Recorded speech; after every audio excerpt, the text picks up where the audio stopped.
Okay, how do you bow a musical saw like this? Well, first off, you've got to create an S-curve. So the standard way of doing it is to have the saw between your legs, hold the handle with your two knees, trying to avoid hitting the blade with your legs because that will deaden the sound.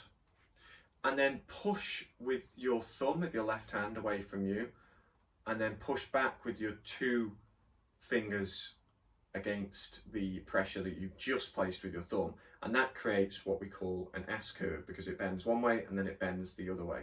By the way, the teeth are facing me inwards, a bit hairy, and then the flat edge, the flat blade, is on the other side. That's the side we're going to bow. I'm using a standard cheap sort of violin bow. I'll put a link to one on Amazon if you want to get something like this. Nothing special about it. And then we're going to be pretty much at a right angle to the blade.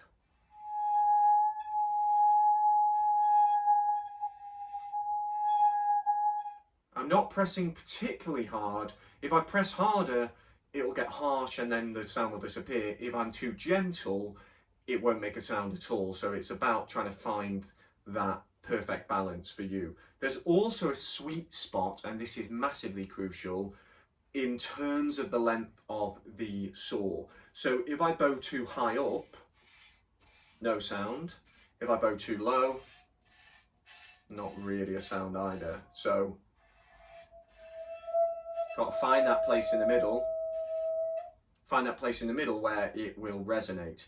It should be between the two bends. It might be closer to this, the lower sort of bend in that S curve, but it's going to be between those. Once you get to the curve itself, it starts to give you horrible overtones.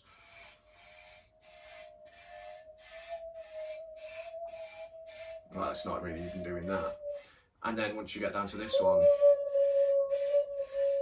not very nice. But if you get in the middle, you can get